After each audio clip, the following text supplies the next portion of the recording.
Sejam bem-vindos à Fonte São Paulo. Este é o nosso canal do YouTube. Mas se você está a fim de somente escutar a mensagem, não tem problema. Também temos ela disponível no nosso Spotify. O link está na descrição do vídeo. Para mais informações sobre a nossa igreja, acesse o nosso Instagram, @igrejafonte.sp. Fique agora com a nossa mensagem. Até mais!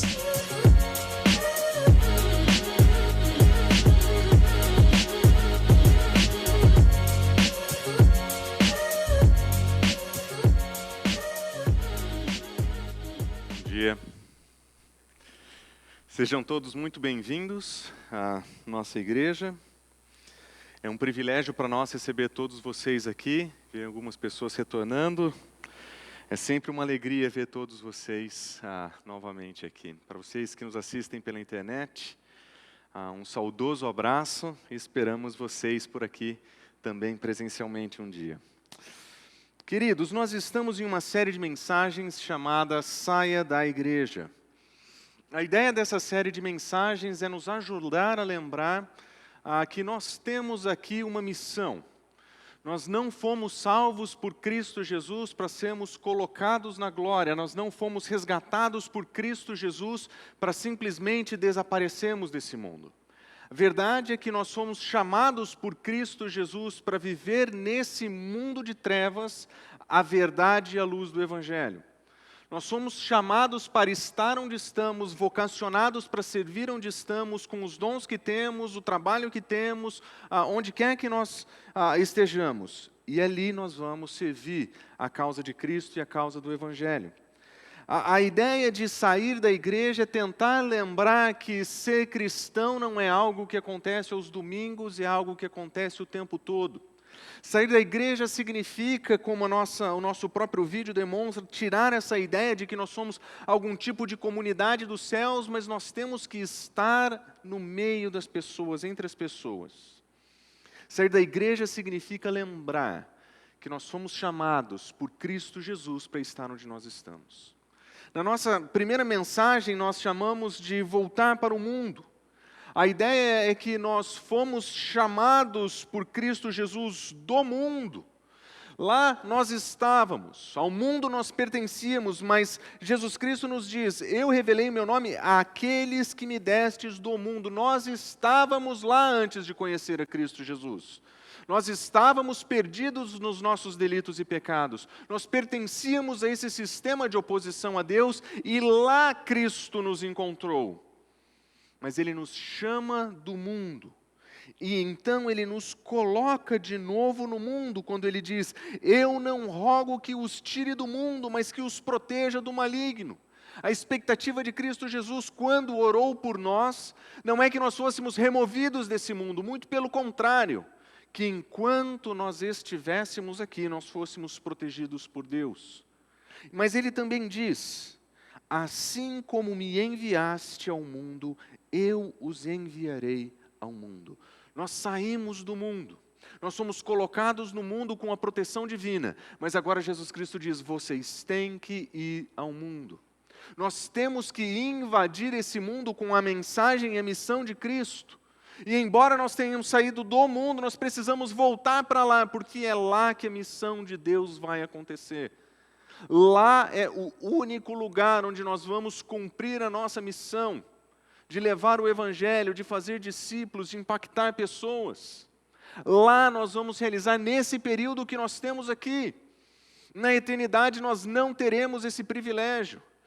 Na eternidade nós vamos glorificar a Deus como nós fazemos aqui, mas é agora o momento de estar no mundo e fazer a glória de Deus conhecida através do Evangelho, através das nossas vidas. Nós temos que sair da igreja, nós temos que voltar para o mundo.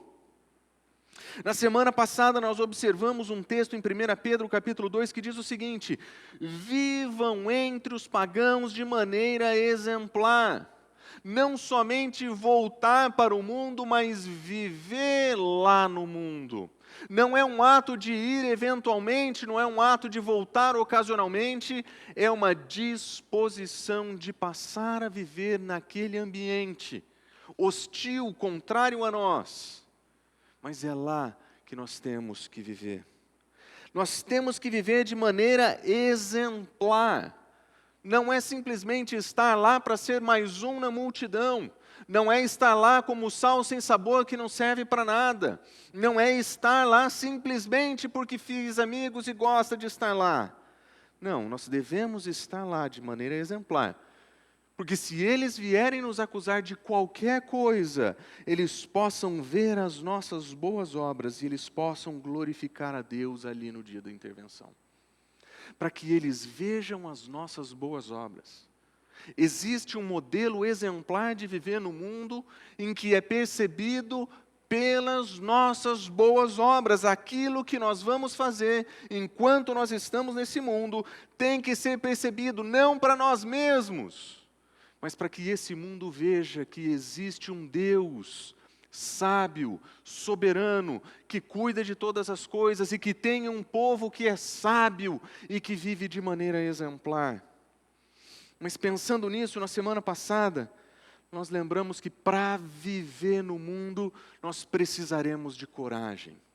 Mas a coragem que as Escrituras nos ensinam é uma coragem que nasce não da nossa capacidade ou da nossa força, mas nasce do fato de que nós precisamos depender do Deus que nos capacita. A oração da igreja primitiva em dias de perseguições era a seguinte: Senhor, considera a ameaça deles e capacita teus servos para anunciarem a palavra corajosamente. Nós só vamos anunciar essa mensagem, nós só vamos falar a respeito de Cristo Jesus com coragem se o Senhor assim nos capacitar. Não é porque nós somos muito inteligentes, muito sábios, muito preparados. Não! Coragem vem da dependência. Coragem vem dessa disposição de se achegar a Deus. É interessante que o resultado dessa oração, nós vemos no versículo seguinte, Atos capítulo 4, versículo 30, diz: depois de orarem, tremeu o lugar, e eles ficaram cheios do Espírito Santo, e eles anunciaram corajosamente a palavra. Estar cheio do Espírito Santo se manifesta em coragem para falar de Jesus, para falar a respeito do Evangelho, em um mundo hostil a Ele, em um mundo hostil a nós, em um mundo hostil à nossa mensagem e à nossa ética. É assim que nós seremos corajosos nesse mundo, vivendo na dependência de Deus. Mas nós precisaremos também, como Paulo diz, de sabedoria. Nós precisaremos nos portar de maneira sábia lá fora. Nós não podemos viver de qualquer modo, a qualquer modelo, não, nós precisaremos da sabedoria divina. Paulo diz: sejam sábios no seu procedimento com os de fora, aproveitem ao máximo todas as oportunidades. Nós temos que estar lá, nós temos que viver lá, é lá que nós temos que apresentar essa mensagem, viver esse evangelho, demonstrar essa ética. Mas aquilo que nós fizemos tem que ser marcado por sabedoria. Não é marcado por impulso, não é marcado por evento, não é marcado por grandes coisas, grandes festas, grandes celebrações. É marcado por sabedoria. Indivíduos marcados pela sabedoria divina, vivendo no mundo, invadindo todas as áreas da nossa sociedade. É isso que nós precisamos ver acontecer. Mas nós precisaremos também de perspicácia. O exemplo de Paulo é muito interessante porque ele diz o seguinte: eu tornei-me fraco com o fraco a fim de ganhar os fracos, tornei-me tudo para com todos, para de alguma forma salvar alguns. Com aqueles que eram judeus, ele conversava como judeu. Com aqueles que não eram judeus, eles eram gentios, ele conversava como um gentio. Ele estava disposto a se alterar, a mudar a sua fala, o seu comportamento, para se fazer um com aquelas pessoas. Tornei-me tudo para com todos, para de alguma forma salvar alguns. Ele sabia que esse trabalho de invadir o mundo exige perspicácia. Ele sabia se adaptar naqueles contextos. E nós precisamos aprender a fazer o mesmo. Não nos adaptar ao ponto de sacrificar a mensagem ou, quem sabe, o nosso comportamento. Não a ponto de sacrificar a nossa ética, mas ao ponto de termos em comum coisas com pessoas com quem nós podemos conversar. Com aqueles que gostam de futebol. Com aqueles que gostam de churrasco, para aqueles que gostam de outro tipo de comida, outra coisa, mas seja como for, essa sensibilidade de entender que o elo de comunicação entre nós e aquelas pessoas precisa de um ponto de contato, precisa de um ponto de partida. E ali, nós vamos nos tornar tudo com todos para ali apresentar o Evangelho. Joseph Aldrich, ele escreveu um livro há muito tempo atrás, livro que infelizmente saiu do mercado, chamado Amizades como Ponte para a Evangelização. E ele conta uma história de um vizinho que se muda perto dele. E esse vizinho trabalhava com a área de impressões. E ele na tentativa de se aproximar e conhecer mais, ele disse o seguinte: eu resolvi conhecer o que acontecia ali, como era o seu trabalho, o seu processo de produção. E ele disse o seguinte: com o tempo, eu me tornei um editor com ele. Um pouco mais tarde, ele olhou para mim e perguntou: e você, o que você faz? Ele falou: eu sou pastor. E pouco tempo depois, aquele editor se tornou um cristão com ele. Tornei-me tudo para com todos, para de alguma forma salvar alguns. Significa que nós vamos precisar sair da zona de conforto e buscar o interesse do outro, os afazeres do outro, os hobbies dos outros, e não fazer com que as pessoas venham até nós.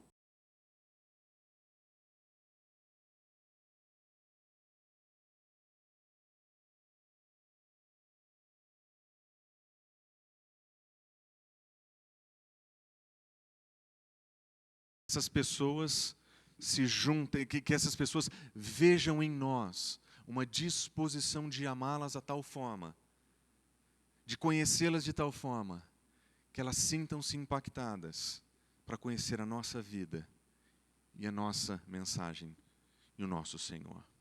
É no contexto da aproximação, da perspicácia, da sabedoria, do comportamento exemplar, que a proclamação do Evangelho faz sentido. É nesse contexto que individualmente, coletivamente, nós podemos anunciar a mensagem do Evangelho. E se nós vivemos desse modo, como espera o nosso Senhor, nós teremos a chance de mudar o mundo. Nós não queremos simplesmente voltar para lá, nós não queremos simplesmente viver lá, nós queremos fazer diferença onde nós estamos. Nós queremos mudar o mundo que nós tocamos. Nós queremos mudar o ambiente onde nós estamos. Nós queremos ver essa diferença, essa ética, essa mensagem chegando em pessoas que não o conhecem, sendo transformadas pelo Evangelho, sendo transformadas em todos os níveis das suas vidas. Queremos ver pessoas chegando a Cristo Jesus e tendo seus relacionamentos restaurados, famílias restauradas. Queremos ver pessoas que estão passando por momentos de dificuldade sendo abraçadas. Nós queremos mudar o mundo onde nós estamos. Não simplesmente assisti-lo à distância, não simplesmente visitá-lo eventualmente. Nós queremos ver essa transformação que somente Cristo Jesus, através do Evangelho, pode fazer, através das nossas vidas. Quando nós falamos que queremos inspirar transformação por Evangelho nessa cidade, nós queremos dizer que nós queremos viver uma vida de tal forma exemplar que inspire nas pessoas o desejo de conhecer a mensagem e o Senhor que nos transforma, para que a vida delas possa ser também transformada pelo Evangelho. É essa transformação, é essa mudança que nós queremos ver acontecer no mundo, e isso só vai acontecer se nós entendemos a nossa responsabilidade, se nós entendemos a nossa comissão de estarmos lá no mundo. O texto de 1 Pedro, capítulo 2, é muito interessante, porque ele diz: vivam de maneira exemplar, mas o objetivo é que eles vejam as nossas boas obras que nós praticamos e eles glorifiquem a Deus. Existe algo no modo como nós vivemos que precisa ser visto, algo que nós precisamos fazer. Ele não está dizendo para que eles ouçam as suas histórias, para que eles ouçam a sua mensagem, para que eles escutem os seus cultos. Ele está dizendo: as boas obras que vocês praticam é aquilo que nós fazemos quando nós estamos lá fora. E aquilo que nós realizamos quando nós estamos lá fora.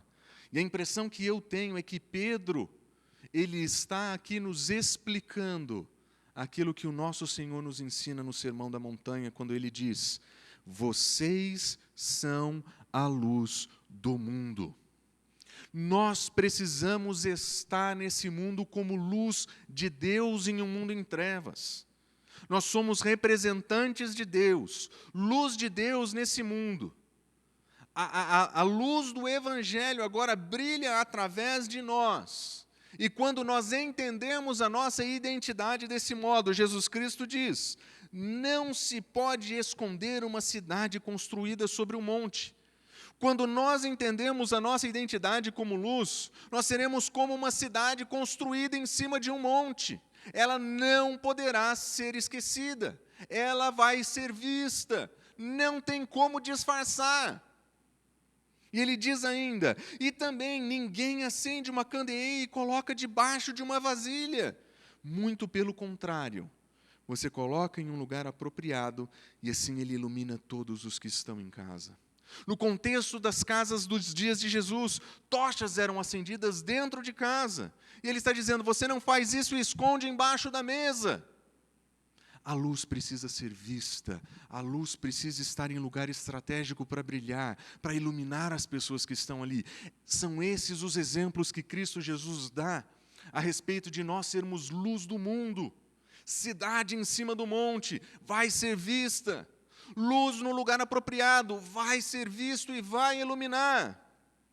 Então Jesus Cristo conclui: é desse modo, é assim que a luz de vocês tem que brilhar diante dos homens. E ele conclui dizendo: para que vejam as suas boas obras e glorifiquem ao Pai de vocês que está nos céus. Jesus Cristo ensina exatamente a mesma ideia. Quando ele diz que nós somos luz do mundo, cidade construída sobre um monte, luz colocada no lugar apropriado. O objetivo é que aquilo que nós fizemos brilhe à luz do Evangelho, modo exemplar, para que as pessoas vejam o nosso Deus e não a nós mesmos. E aqui está, provavelmente, um dos grandes defeitos das ações evangélicas dos nossos dias. Porque nós queremos estar no mundo, sermos vistos pelo mundo, mas nós queremos que os holofotes sejam virados para nós. Nós queremos dizer: olha só como nós lotamos grandes estádios, veja só quantas pessoas nós temos na rua, veja só esse show, veja só essa iluminação. Como se o objetivo fosse que as luzes do mundo fossem viradas para nós e deles nós ganhássemos aplausos. Jesus Cristo está falando de uma invasão nesse mundo que tem um propósito completamente diferente. Que a nossa vida seja tão marcada pela sabedoria divina, que quando eles olharem para nós, eles vejam o nosso Deus. Quando eles observarem o que nós fazemos, eles deem glória ao nosso Deus. Não tem a ver com a nossa fama, com a nossa expansão, com a nossa grandeza, com a nossa capacidade. Tem a ver com o amor de Deus, a sabedoria de Deus, o cuidado de Deus. Cristo Jesus crucificado para morrer no nosso lugar, para salvar pecadores como eu e você. É isso que as pessoas têm que ver em nós. É isso que elas têm que enxergar em nós. Porque é assim que elas vão glorificar a Deus. É assim que elas vão se voltar em adoração a Deus. É assim que elas vão se juntar a nós nessa missão de encontrar outras pessoas. Mas a grande pergunta que fica é: o que são essas boas obras? O que é que a gente poderia fazer, que poderia ser classificado como boas obras aqui? E é bem da verdade, pelo texto nós entendemos que boas obras é tudo aquilo que nós vamos fazer, que redunda em glória para Deus. Nós poderíamos listar inúmeras atividades que nós poderíamos fazer, que redundariam em glória para Deus, que seriam manifestações da sabedoria divina de Deus lá fora, através de nós. Mas eu vou usar apenas uma. E eu vou citar apenas uma com uma única razão.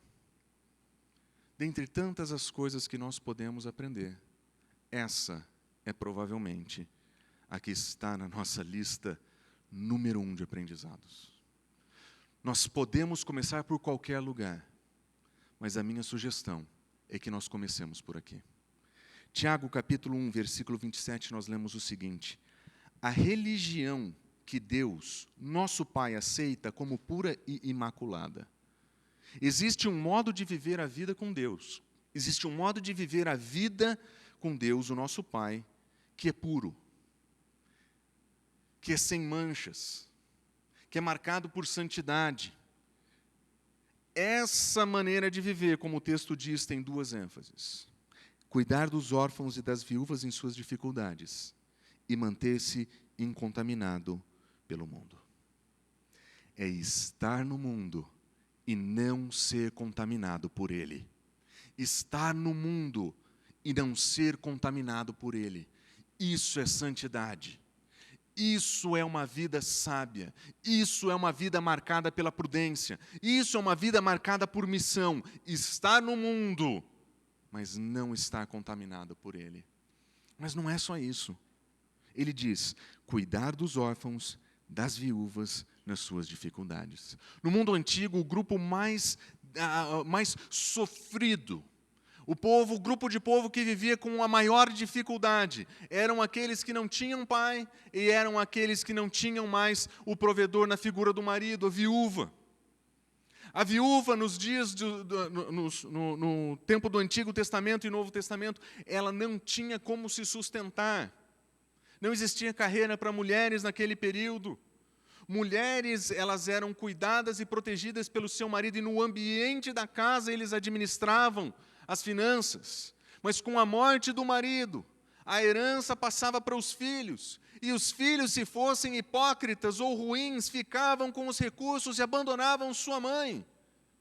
Viúvas eram mulheres abandonadas na sociedade, sem status, sem vez, sem voz, sem oportunidade, excluídas, marginalizadas, e os órfãos juntos com elas.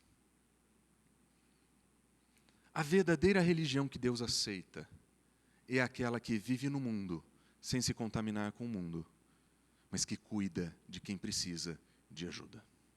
É um tipo de santidade de mão suja, de quem vai se envolver com as misérias e dificuldades daqueles que sofrem, e ali vão mostrar a graça de Deus, e ali vão mostrar a sabedoria divina, o amor de Deus. É evidente que as Escrituras falam de um cuidado de pessoas que estão em sofrimento quando nós pensamos dentro da nossa comunidade. Nós vamos encontrar isso de maneira muito explícita em 1 João capítulo 3, versículos 16 e 17.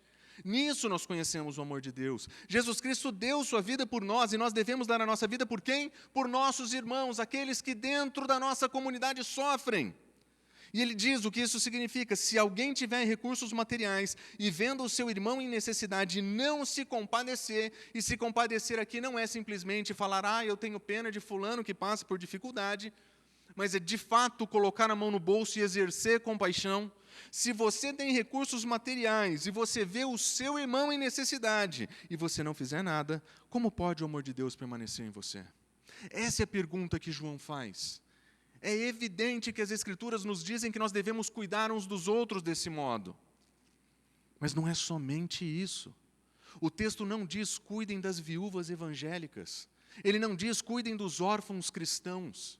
Ele diz cuide dos que estão sofrendo. Paulo deixa isso claro. Ele diz o seguinte: não nos cansemos de fazer o bem, pois no tempo próprio nós colheremos, então não desanimemos. Portanto, enquanto tivermos oportunidade, façamos o bem a todos, especialmente aos da família da fé. Existe uma prioridade com os de casa. Existe uma prioridade com os de dentro. O que não existe é exclusividade. Nós não podemos somente olhar para nós, para os nossos amigos, para as pessoas perto de nós. A religião verdadeira que o nosso Pai aceita, de acordo com Tiago, não é cuidar dos órfãos cristãos, as viúvas evangélicas ou só dos nossos amigos. É um tipo de vida que atende aqueles que hoje são marginalizados da nossa sociedade, que hoje são excluídos, que hoje não têm vez ou voz. Essa é a religião que Deus aceita. Estar no mundo sem ser contaminado por ele, mas cuidar de quem precisa de ajuda.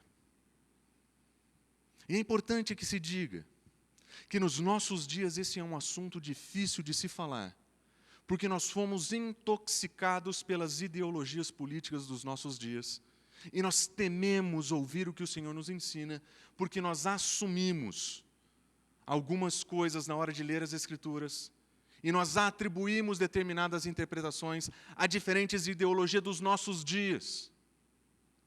A intenção dessa mensagem não é de maneira nenhuma tentar distorcer o que a Escritura diz a favor de alguma ideologia política, muito pelo contrário. As ideologias políticas têm dito que o cuidado dos carentes, dos distantes, tem que ser feito por meio do Estado.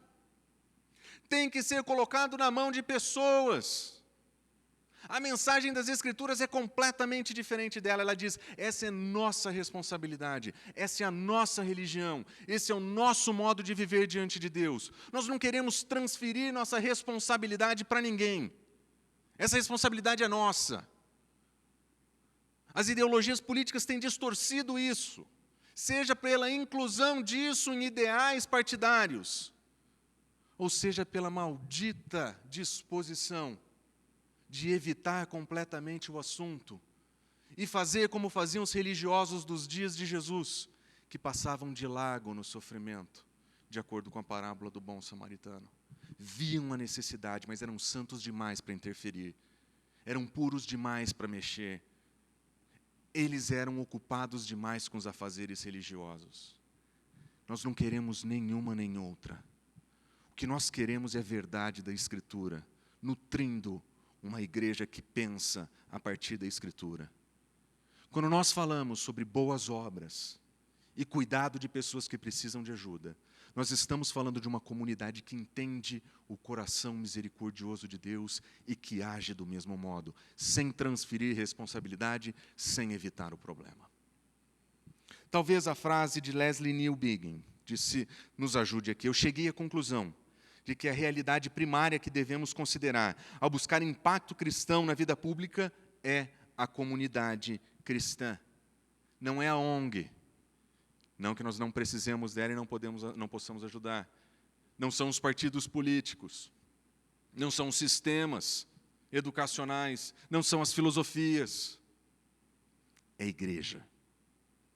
É a igreja o núcleo de transformação. Como que é possível que o Evangelho seja crível? Como é que alguém pode crer em alguma coisa que a gente venha falar? Ele diz, eu estou sugerindo que a única resposta para essa pergunta é uma comunidade de homens e mulheres que que acreditem nele e que vivam por ele. Acreditam no Evangelho e vivam pelo Evangelho. Por isso, na mensagem de hoje, eu gostaria de apresentar para vocês 3 princípios relacionados a esse tema. Um único tema, dentro do amplo guarda-chuva de definições que nós poderíamos encontrar para boas obras. Nós vamos falar sobre o cuidado de pessoas que precisam de ajuda na nossa cidade.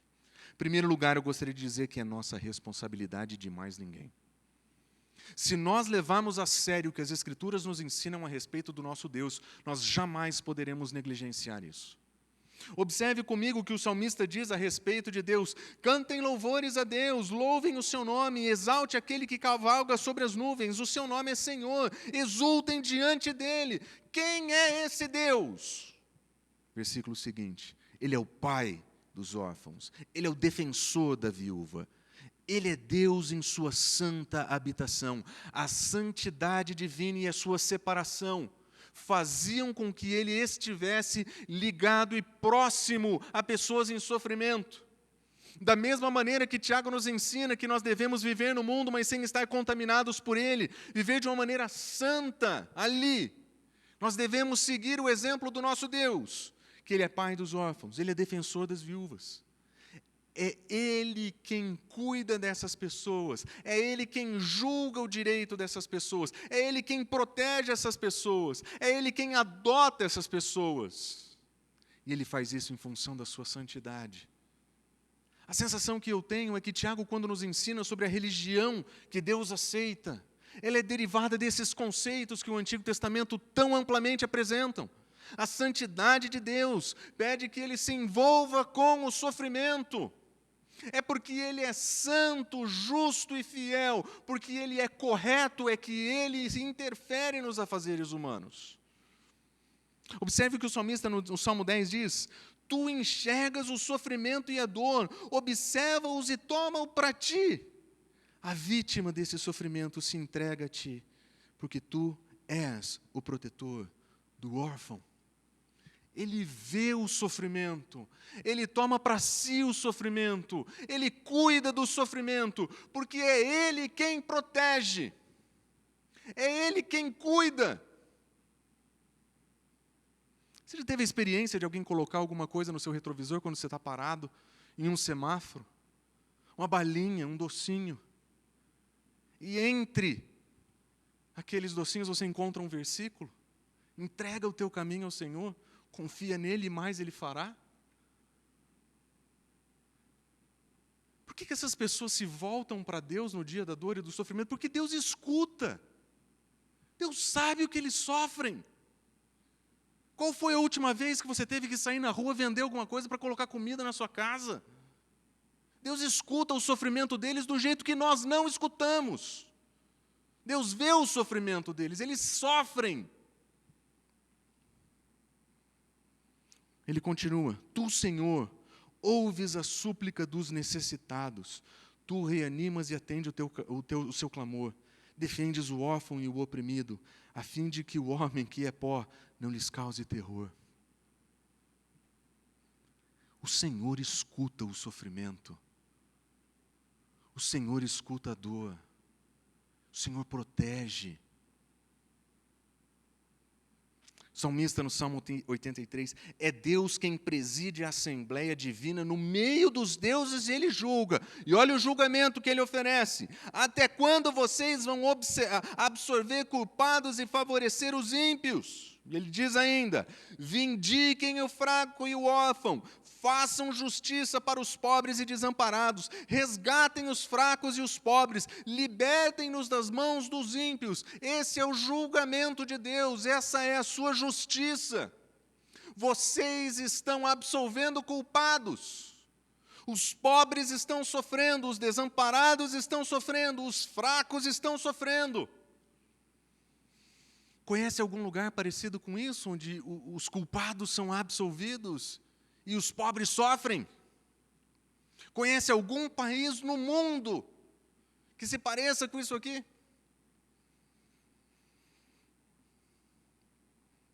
Como Deus fazia isso no Antigo Testamento? Como Deus vindicaria, faria justiça, resgataria e libertaria pessoas em sofrimento? Ele poderia miraculosamente aparecer e resolver, mas durante toda a história do povo de Israel, Deus sempre usou gente para cuidar de gente. Na estrutura do Antigo Testamento, o rei tinha essa responsabilidade. Para o rei ele diz: reveste da tua justiça o rei, ó Deus, e o filho do rei com a tua retidão. Para quê? Para que ele julgue com retidão e justiça aos que sofrem opressão. Esse Deus que cuida, esse Deus que protege, Ele é um Deus que na própria estrutura do seu povo colocou pessoas responsáveis para administrar a justiça e o juízo de Deus. O rei tinha que ser envolvido com a justiça, porque ele seria representante de Deus na terra. Ele faria o que deveria ser feito através do rei. A estrutura social tinha uma figura representativa da autoridade divina, que deveria cuidar, que deveria proteger. Ao rei ele diz: defenda o rei os oprimidos, entre eles o povo, oprimido entre o povo, liberte os filhos dos pobres, esmagre o opressor. Era função do rei exercer esse juízo, era função do rei exercer essa justiça. Salmo 72, incline-se diante dele todos os reis, que todos os reis das outras nações olhem para o nosso rei, representante de Deus no mundo, e que eles se inclinem diante da sabedoria. E de onde vem essa sabedoria que encanta as outras nações? O nosso rei, o rei de Israel, liberta os pobres que pedem socorro, os oprimidos que não têm quem os ajude. Ele compadece dos fracos e dos pobres, ele os salva da morte, ele resgata da opressão e da violência, pois aos seus olhos a vida deles é preciosa, tem a vida longa o rei. Nos dias do Antigo Testamento, era a figura do rei de Israel, encarnando os valores do próprio Deus como defensor dos fracos, como defensor dos oprimidos. Ele seria a manifestação desse juízo e dessa justiça, e as outras nações veriam isso e se voltariam em glória a Deus. Quantas vezes Deus não volta para o seu povo e os pune exatamente porque eles não fizeram isso? Quando eles deixaram de cuidar das pessoas, estavam tão preocupados com suas próprias atividades que eles se esqueceram do seu próximo. É por isso que Jeremias lembra. Assim diz o Senhor, e essa é a mensagem de Deus para o rei nos dias de Jeremias: administrem a justiça e o direito, livrem o explorado das mãos do opressor, não oprimam nem maltratem o estrangeiro, o órfão, a viúva, nem derramem sangue inocente nesse lugar. Versículo 4, porque se vocês tiverem o cuidado de cumprir todas essas ordens, os reis que se assentarem no trono de Davi entrarão pelas portas desse palácio em carruagens e cavalos, em companhia dos seus conselheiros e com o povo. Em outras palavras, se vocês cumprirem o que eu estou dizendo aqui, que é mandamento para vocês, os seus reis serão bem-sucedidos. E ele termina dizendo: mas se vocês desobedecerem essas ordens, diz o Senhor, eu juro por mim mesmo, esse palácio será deserto. A justiça de Deus virá e tirará o rei da sua posição, porque ele não cumpre com a sua função. O Deus que é protetor do órfão, o Deus que é protetor da viúva, coloca reis no seu povo que façam o mesmo. Mas isso não significa que o povo não tinha responsabilidade. Quando nós voltamos para o exemplo de Jó, nós lemos: as vozes dos nobres se silenciam. Eles até poderiam falar mal a meu respeito, mas eles não têm o que dizer ao meu respeito. Por que eles não têm nada para atacar, nada para acusar de maldade, Jó? A língua deles se colam ao céu da boca, não sobrou nada de acusação.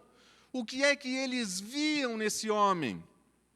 Todos os que me ouviam falavam bem de mim, e quem me via me elogiava. Por quê? Eu socorria o pobre, que clamava por ajuda, e o órfão que não tinha quem o ajudasse. O que estava à beira da morte me abençoava. Eu fazia regozijar o coração da viúva. Eu era os olhos do cego, os pés do aleijado. Eu era o pai dos necessitados e eu me interessava pela defesa de desconhecidos. Jó usa para si mesmo um título que nós vemos sendo dado para o próprio Deus.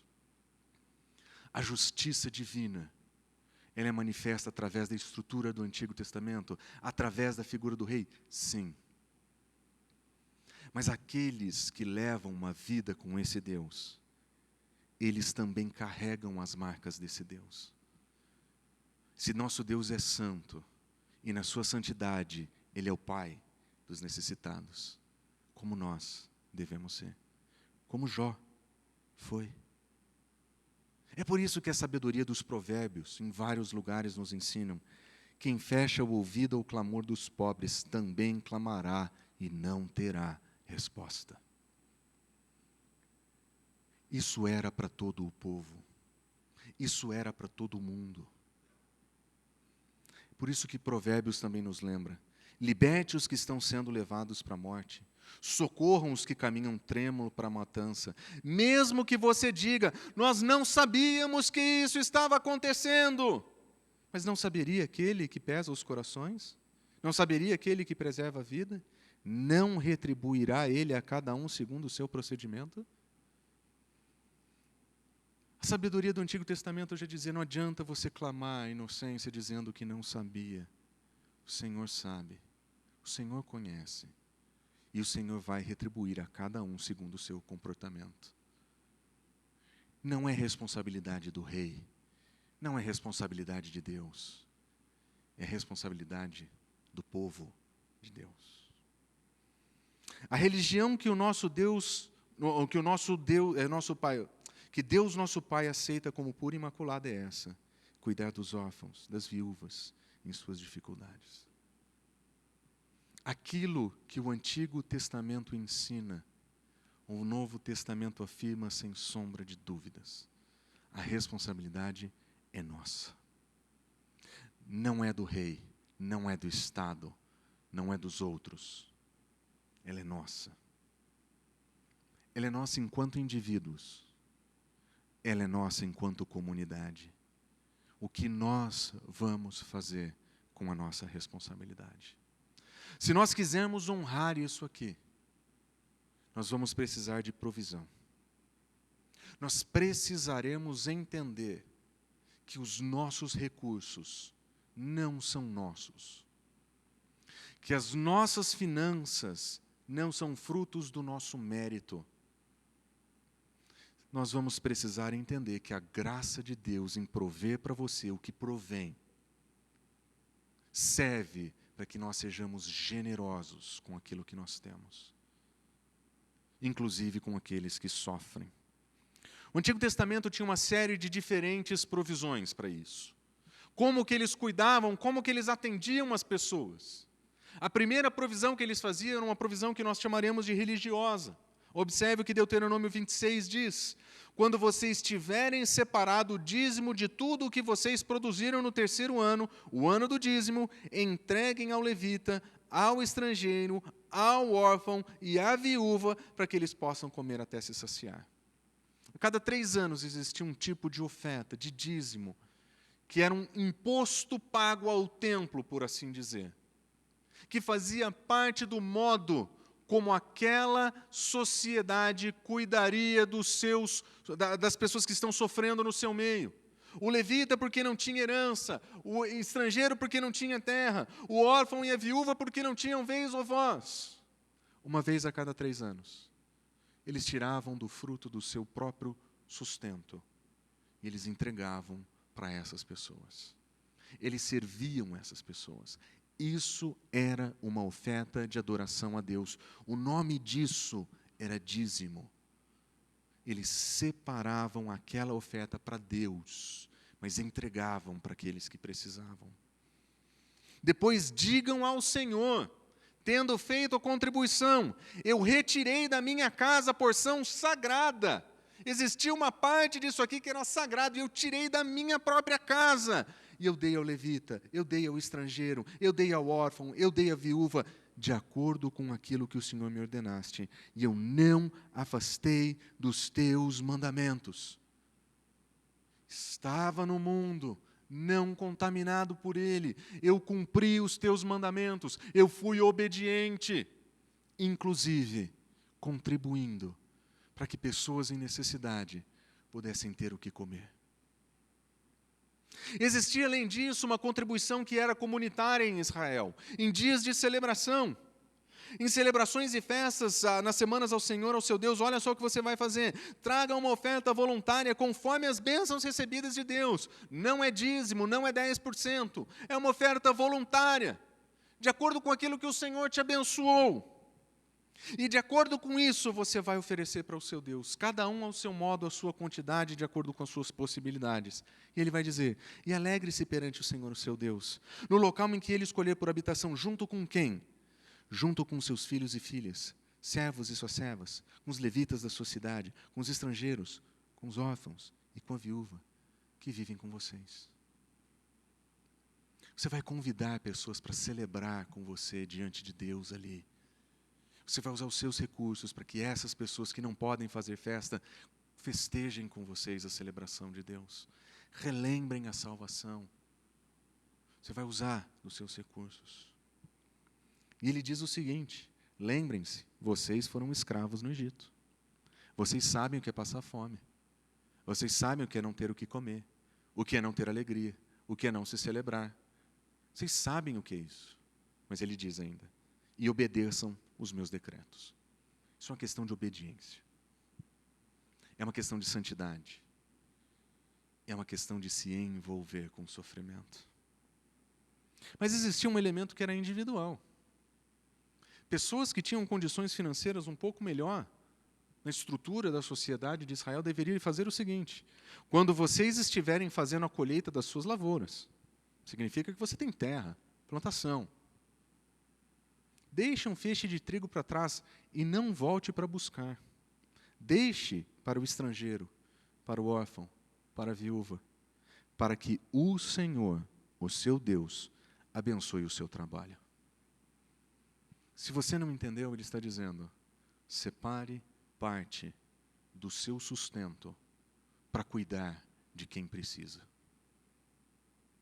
Se você não entendeu, Deus repete: quando sacudirem as azeitonas das suas oliveiras, não voltem para colher o que ficou nos ramos. Deixe o que sobrar para o estrangeiro, para o órfão, para a viúva.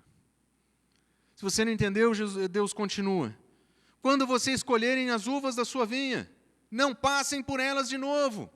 Deixe para o estrangeiro, para o órfão, para a viúva. Lembrem-se, vocês foram escravos.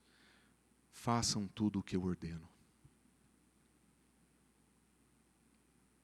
Na Fonte São Paulo, nós temos um critério muito importante no modo como nós usamos as nossas finanças. As contribuições que são ofertadas para essa comunidade servem para suprir os custos que nós temos aqui, mas um percentual das nossas entradas é separado para atender pessoas em necessidade. Daquilo que chega até nós separamos um percentual para atender essas pessoas. Nós entendemos que é assim que a contribuição religiosa deve funcionar. Nós entendemos que é assim que nós podemos aplicar o bom exemplo dos apóstolos de Atos, que recebiam da comunidade o dinheiro, eles eram depositados aos pés dos apóstolos e os apóstolos distribuíam. Nós temos por princípio cuidar uns dos outros. Ano passado, nós passamos por um ano terrível. Pessoas perderam seus empregos, tiveram grandes problemas, grandes dificuldades. E foram pessoas dessa igreja que entenderam que deveriam comunitariamente cuidar dos irmãos. E nós incentivamos e estimulamos que isso acontecesse. Você deve se lembrar da história do Jeff, que quando passou por desemprego, foi acolhido por uma família, recebeu deles o sustento, ganhou o que comer. E ele entendeu que quando ele estivesse empregado, ele deveria fazer o mesmo por outra família. E no seu grupo pequeno, quando um marido e uma mulher, os dois ficaram desempregados ao mesmo tempo, Jeff juntou o que tinha e levou sustento para essa família. Junto com ele, várias outras pessoas da igreja, que se juntaram para servir com seus recursos pessoas passando por necessidade, para que essa necessidade dentro da nossa comunidade pudesse ser suprida. No caixa da nossa igreja, nós temos um percentual separado para investimentos que precisam ser imediatos, para atender o sofrimento e a necessidade. Mas isso não é tudo o que nós podemos fazer. Embora nós sejamos uma igreja pequena, crescendo em entendimento da nossa missão, e crescendo em entendimento das nossas responsabilidades, nós ainda temos muito por melhorar. Nós ainda temos muito por crescer. Nós precisamos, como comunidade agora, olhar para fora e lembrar que o nosso Deus é o protetor do órfão e que Ele usa o seu povo para cuidar deles também. E nós vamos precisar colocar a mão no bolso para fazer isso. Mas se nós quisermos mudar o mundo, nós precisaremos estar lá, nós precisaremos de presença. E aqui cabem 3 considerações apenas. Primeiro, quais são as oportunidades que nós temos? Nós sabemos que o nosso contexto social é um pouco mais complexo do que o do mundo antigo, e que auxílio de pobreza não é jogar moeda pelo vidro do carro no semáforo alguém que sofre. Nós sabemos que não é essa participação que alivia a nossa consciência, mas que não ajuda de fato, que nós queremos ter. Não é essa presença que nós queremos ter nesse mundo. Nós estamos falando de como é que nós, como igreja, podemos servir com quem serve essas pessoas. Como é que nós vamos manter a nossa santidade de mãos sujas nesse mundo? Como é que nós vamos nos manter não contaminados lá fora, servindo junto com quem serve? Nós conhecemos instituições que fazem isso. Nós conhecemos pessoas que vivem nesses ambientes e trabalhos. Nós já ajudamos financeiramente instituições como essa na nossa cidade. Pelo menos uma vez ou duas vezes por ano, até aqui nós temos nos envolvidos com isso. Mas quando é que nós vamos lá colocar a mão? Quais são as possibilidades que nós temos? Quem é que vai nos levar até lá? Quem é que Deus vai levantar do nosso meio para representar essa área da nossa igreja, que nós temos ainda tanto por crescer e aprimorar? Eu sei que entre nós existem pessoas sendo incomodadas por Deus, por fazerem isso, e que estão dispostas a separar o seu tempo e os seus recursos para que isso aconteça. A minha pergunta é: você também estará nesse grupo? Ou você vai preferir ignorar que isso realmente acontece e que essa é realmente a nossa responsabilidade? Quem quer mudar o mundo do jeito de Deus lá fora? Vamos orar?